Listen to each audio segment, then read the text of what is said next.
All of you, young, old, short, tall, fat, thin, whoever you are, we're all going to die. This is called Martya Loka. That is our ultimate destination. But you may say that, no, I am a PhD scholar, I'm a software engineer, I'm this, I'm that, whoever it is, whatever your designations, wherever you are coming from, doesn't matter. The destination of each one of us is same. We're all going to die. That destination is given, but yet hardly any one of us, we know how to live properly. Most people just exist. That's why he's asking this question, which is very important. Please give us directions on how one should live for real happiness. Real. Not some kick here and there, you go and get some titillation, and then you feel happy, or you feel that, oh, I achieved something. No. Real happiness which lasts, which stays. It's a state of blissfulness which we can live forever. He's asking that question. Then he's asking, please give me instruction on the transcendental devotional service of the Lord. Please give me instruction on the transcendental devotional service of the Lord. Kindly narrate how the Supreme Personality of Godhead accepts incarnations and creates the cosmic manifestation with perfectly arranged regulative principles for its maintenance. And please narrate about the auspicious characteristics of the Lord in his different incarnations for the welfare of the twice born, the cows, the demigods. And when he is asking this question, there is one verse which comes, it is in the Bhagavatam 3rd canto, 5th chapter, 15th verse, 3.5.15. So I thought we will just talk about that verse, and it's very important, very significant verse. And this is spoken by Vidura to Maitreya Muni. He's telling, Tadasya kausarava sarmadatur hare katham eva kathasu saram uddhritya puspebhya ivarta bandho Shivaya nah kirtaya tirtha kirte. Tadasya kausarava sarmadatur. Tadasya kausarava sarmadatur. Sarmadatur, this word sarmadatur means who can give auspiciousness to us. So Tadasya kausarava, oh Maitreya Muni, who is the giver of auspiciousness, sarmadatur, who can give us good fortune. He's telling, tell me. See, like I was telling that, you go and you meet your relatives, your friends, and you have different topics of discussion. What is the most important thing? He's telling, Hare katham eva kathasu saram. Kathasu saram. The essence of human life, the essence of our living, the essence of what makes the difference between existence and living. What is the difference? Existence, there is no purpose. You're just living. What to do? I've got a job, I've got a family, I have to take care, I've got some responsibilities, and that's it, I'll be done with this. No, that's why this idea that there is a perfection that can be achieved, there is a purpose behind our existence, is known to very, very few people. That's why in Bhagavad Gita, Krishna puts this very nicely, Manushyanam sahasreshu kaschid yatati siddhaye yatatam api siddhanam kaschin mam vetti tattvataha.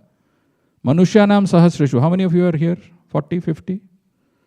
Manushyanam sahasreshu, you 40, 50 are out of how many people in Boston?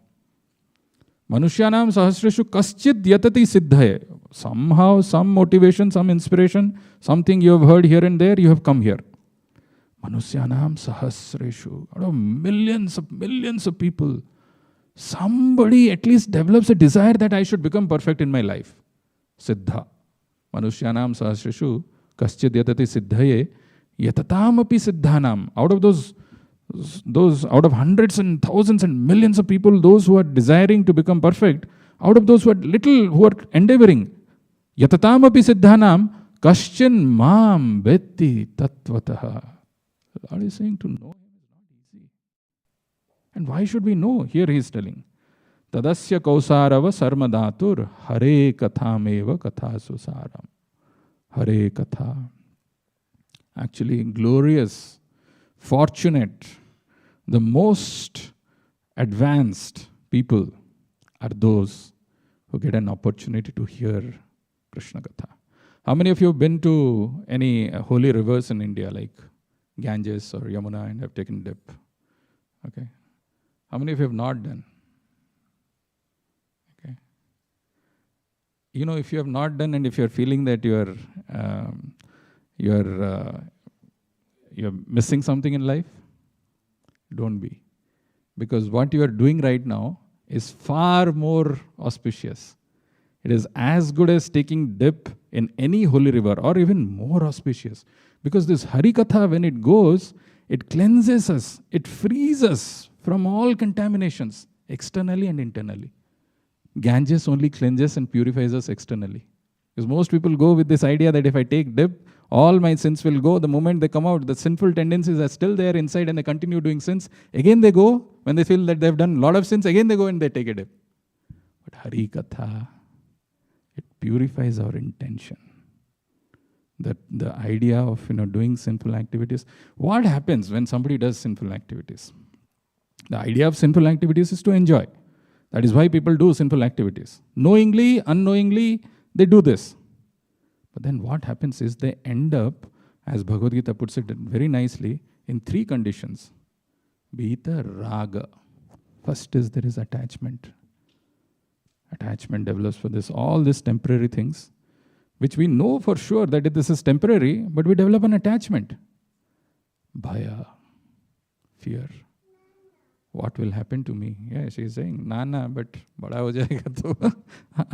Fear will not go. Actually, if you see some people who are very old, right? Or, if any time, you get an opportunity to see a new baby being born or a person dying, we should go and witness that.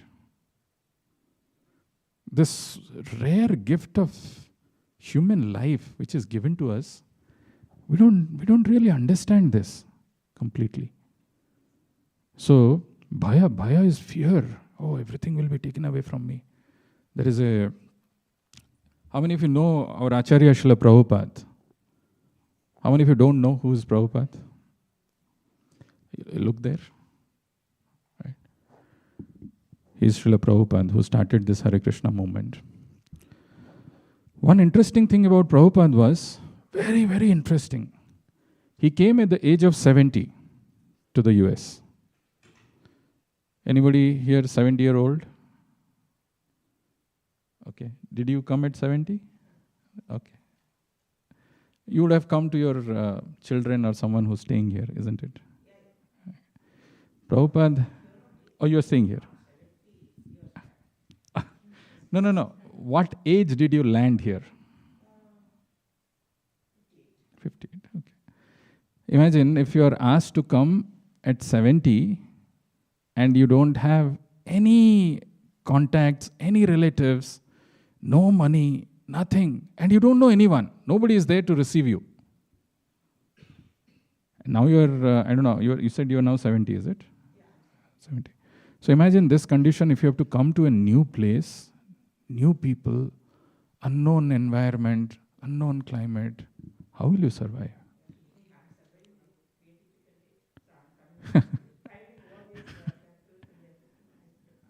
So Prabhupada, when he came, not only, he came at 70, he came in a cargo ship, and en route, when he was coming, he had 2 massive heart attacks. In the midst of the ocean, you have nowhere to go. Where will you go? Not just that, after that, in the next year, 1967, he had a 3rd heart attack where his left side was paralyzed. He was admitted in the hospital. You know what Prabhupada was going through? That's why I'm saying very interesting personality.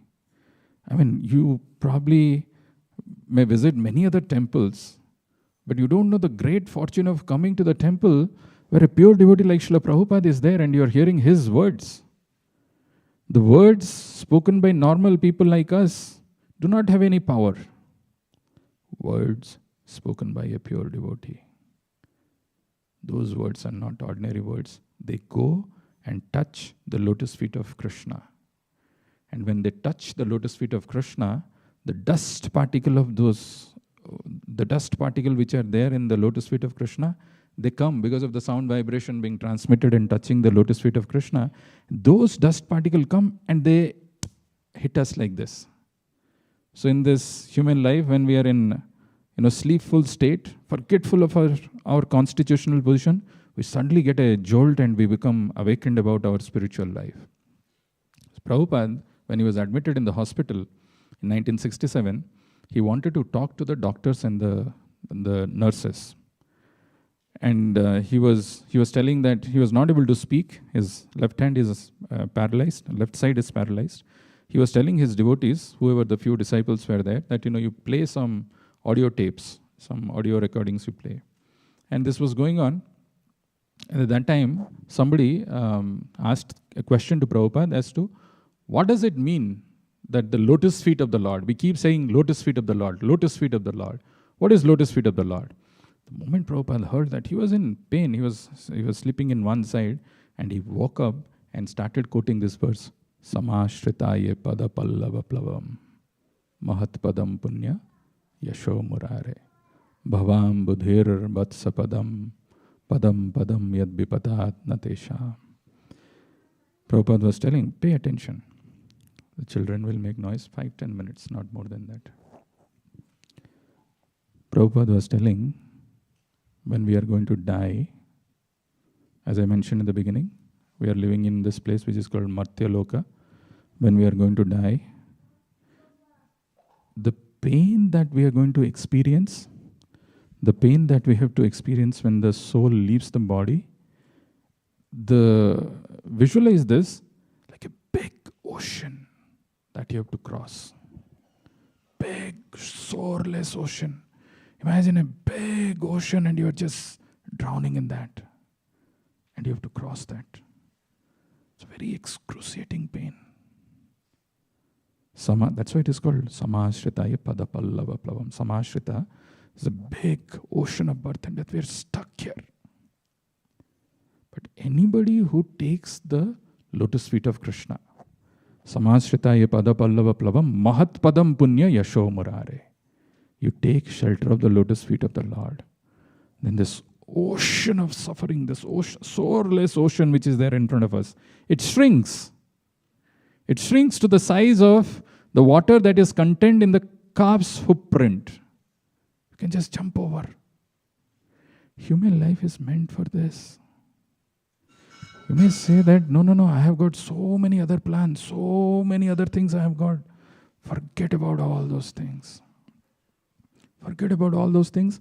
Develop an attachment and attraction for Krishna's lotus feet. That is possible by hearing the words spoken by a pure devotee. This is what Prabhupada... And he got up with that, all that pain that he was going through, completely oblivious to that. Very carelessly. He got up and then he started speaking. I'm just saying 2-3 lines. Prabhupada went on talking the importance of taking the shelter of the lotus feet of the Lord. This is what is the human life meant for. Recently, I had gone to India, to Vrindavan, and on my way back, there was a lot of fog in North India, right? So the flights were all delayed. And when we were coming back, I've experienced this earlier with Madhav when we had gone to Salt Lake City. Madhav is not there? Is there. So we had, how many of you have experienced, when you are going in the flight and there is a turbulence? How big is the turbulence that you have experienced? The masks have come out or no? How big? Some little bit of shaking. So we had that one experience when we were going, and I was sitting in the middle seat, and there were 2 devotees. One I already mentioned, and another devotee was there next to me. And they both were sleeping on my shoulders.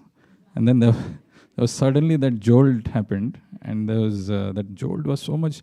Everybody, literally everybody who was asleep or in whichever state they were, they screamed, oh, ooh, and including those 2 devotees who were there next to me. That turbulence which I experienced, this time when the flight was delayed, and the flight was coming because of fog or whatever, the turbulent weather, there was so much of jolting that everybody was holding on to that armrest. And you should look at people's expressions, their face. As if blood is rushing out there. I just don't want to be in this situation. I don't know what to do. Please help me. See, this is the situation. We may be laughing at this, But imagine just that sense of, when we get a sense that, we are going to lose our life, we are going to lose our control. It's a terrible fear. Samashhritaye pada pallava plavam mahat padam punya yasho murare. How many plans we will keep in our life? How many lifetimes have gone taking care of our family, friends, society, relatives, our own self, that the false confidence, that the false notion that we have inside, we will be safe with our own plans, is not going to work. It's a shoreless ocean that we have to cross. So that is why he's telling, Tadasya kausarava sarma dhatur hare katham eva katha susaram. Of all the topics, this half an hour that you're finding it difficult to sit right now, maybe you do not know. Nobody is to be blamed, but this ignorance that we have, where we feel that I can do something. The moment this gets over, some other topic comes to our mind, and immediately we get into some conversation. No, Hare Katham Eva Katha Susaram. This is the essence. The difference between existence and living is this Harikatha. If you are getting, this nourishes us, this purifies us, this removes all the contaminations. Harikatha, if it goes, and if you are paying attention, guaranteed your polluted aim of life will get purified, and you will develop an attraction for the lotus feet of Krishna. Hare kathasu eva kathasu saram. Then he is telling, Udhrutya puspebhya ivartha bandho. Artha bandho. Actually, the Lord is considered artha bandho. Anybody knows what is the meaning of the word artha? Artha means distressed. Sad is, you can say. But distressed. Distressed means, we go through so many difficulties. So many things do not happen the way we want them, unplanned. Nobody seeks miseries, but they come unsought. So he's telling, Udhrutya puspebhya ivartha bandho.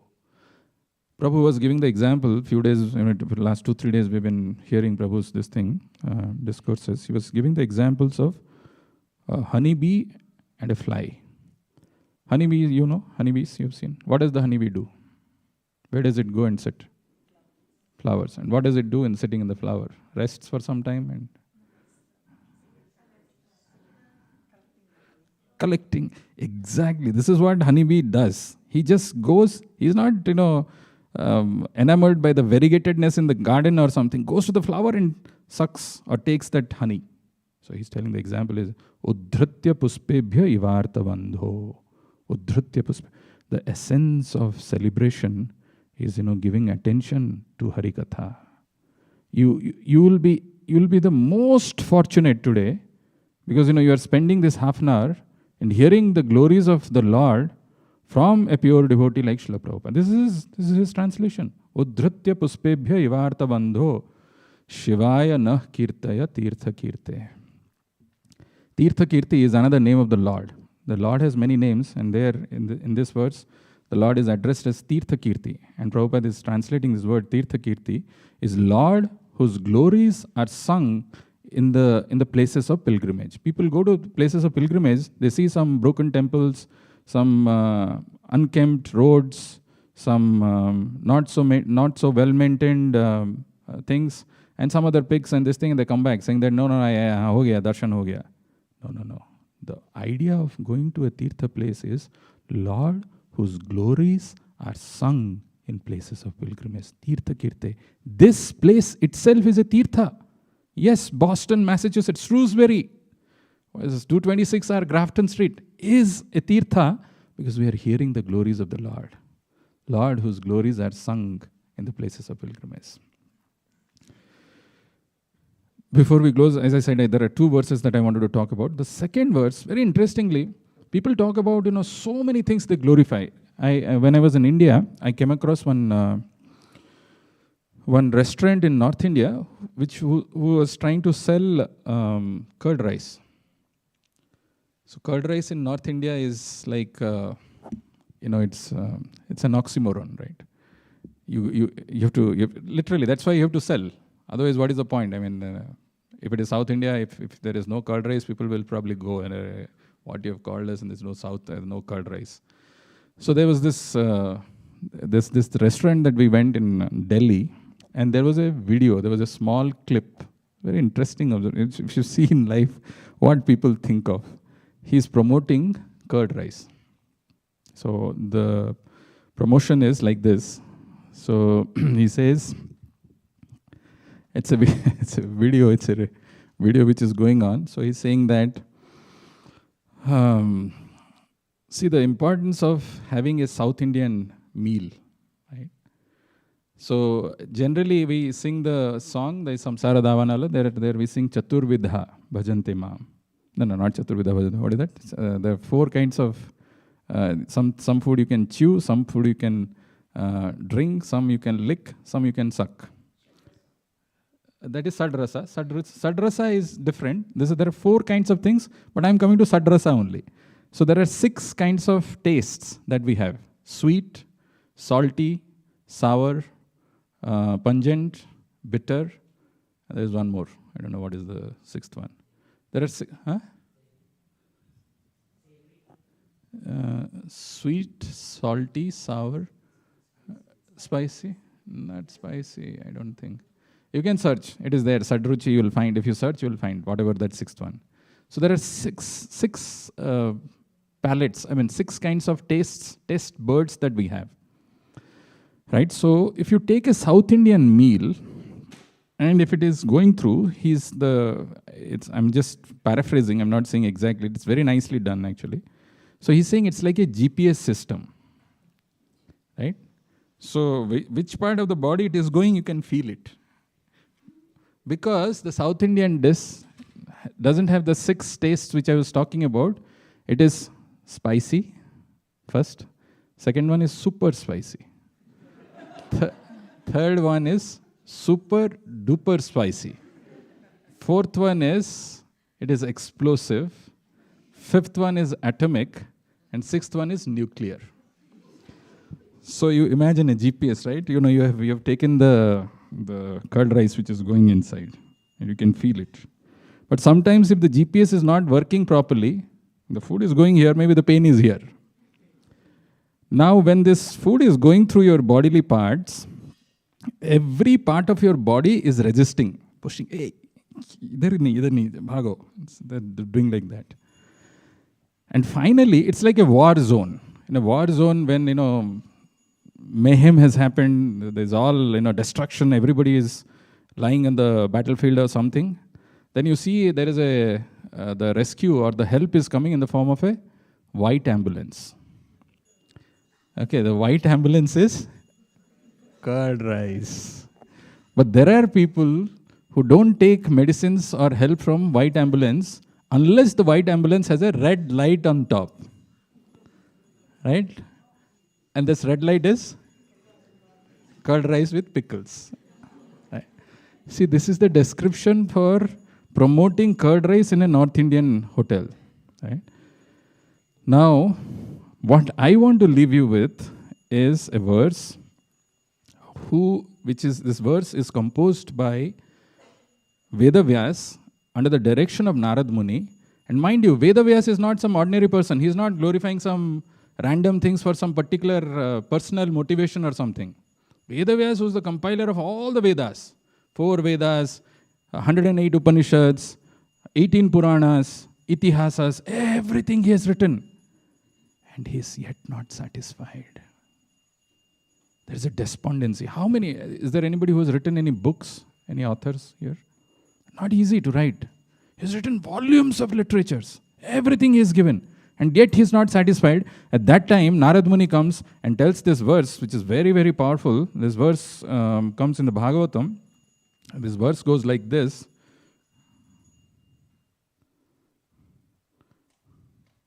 My eyesight is becoming poor.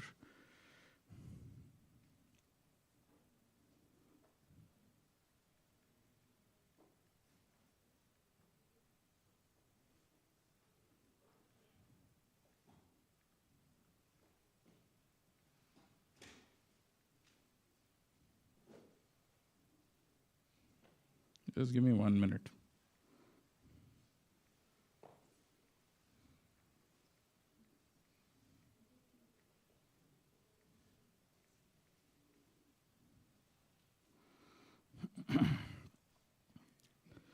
So he's telling, it's a very beautiful verse. I don't want to.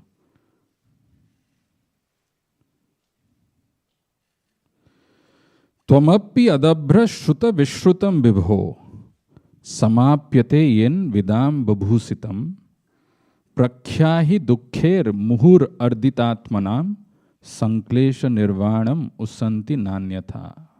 It's a beautiful verse actually.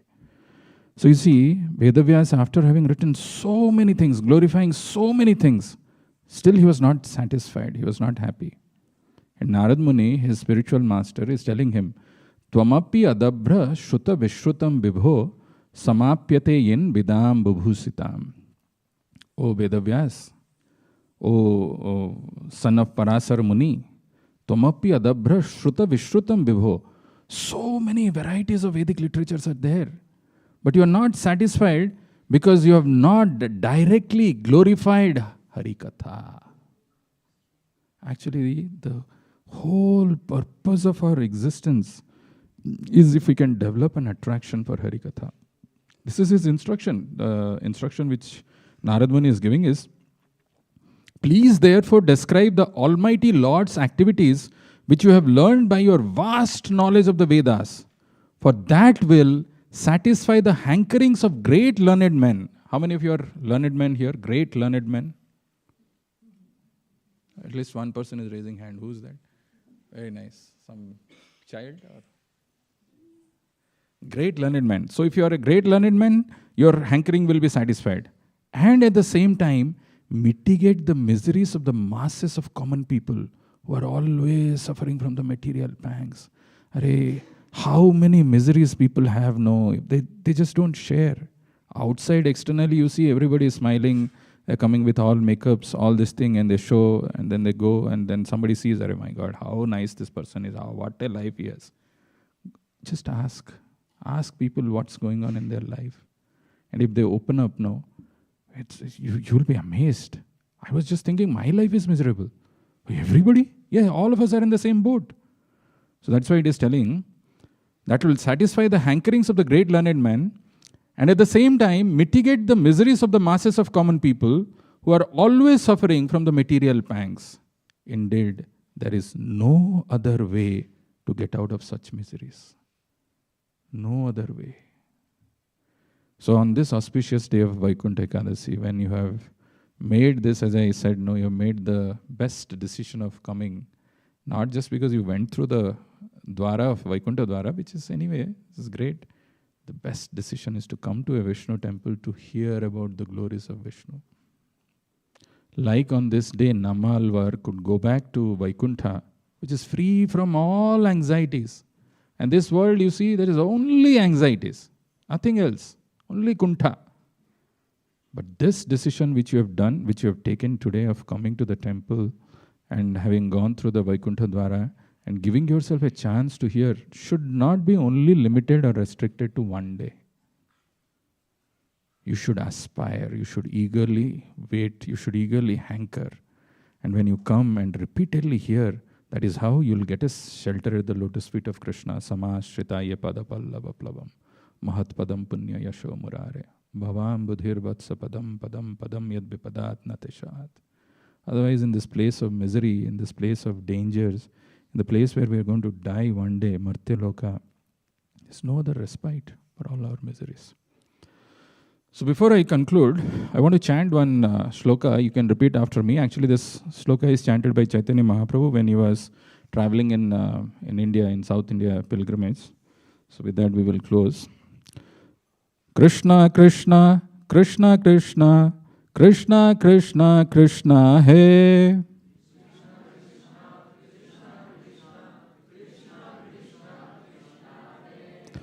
There are 6 Krishnas.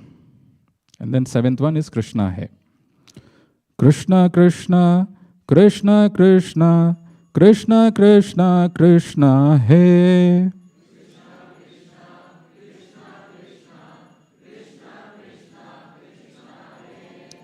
Krishna, Krishna, Krishna, Krishna, Krishna, Krishna, Krishna Hai.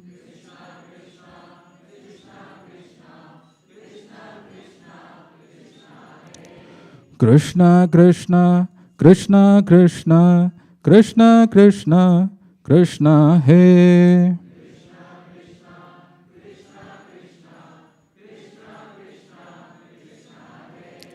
Krishna Krishna, Krishna Krishna, Krishna Krishna, Rakshama.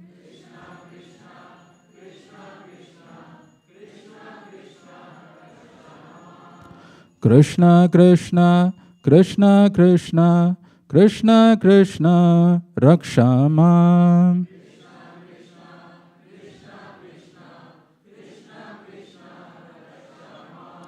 Krishna Krishna, Krishna Krishna, Krishna Krishna, Pahima.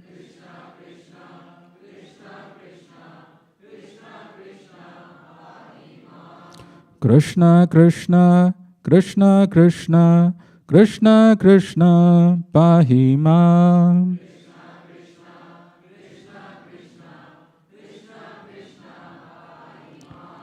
Now the last two lines, I want that the sound should reach to the Lord who's sitting in Goloka Vrindavan. Now what we were chanting, just for ourselves.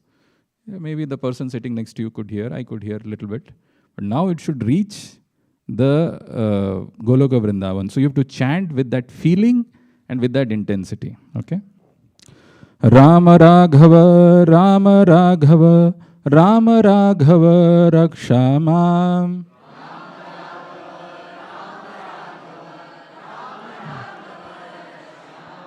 Still, I think it didn't reach Goloka Vrindavan. It might have gone to Brahmaloka. Little more effort. We'll do that one more time. Rama Raghava, Rama Raghava, Rama Raghava, Rakshama.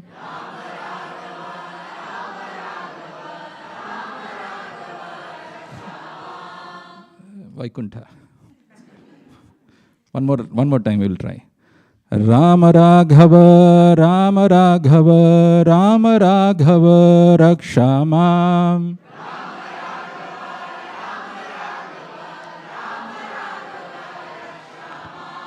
Much better. Okay. There's one more line. This is the last line and this beautiful line. Krishna Keshava, Krishna Keshava, Krishna Keshava, Pahimam.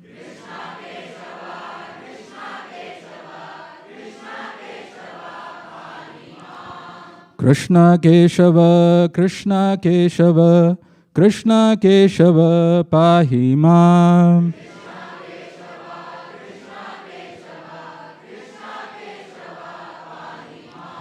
One last time.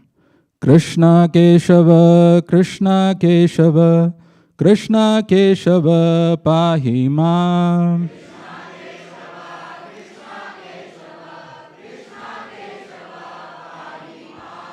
Hopefully your sound has been heard by the Lord, and hopefully He'll register that so and so in person has come and has gotten an opportunity to hear Krishna Katha. And now if you continue doing this, definitely, 100%, you will get an entrance into Vaikuntha Loka. Vaikuntha Ekadashi Maha Mahotsav ki, Srila Prabhupada ki, Radha Damodar ki, Shri Shri Srinivasa Govinda ki, Nitai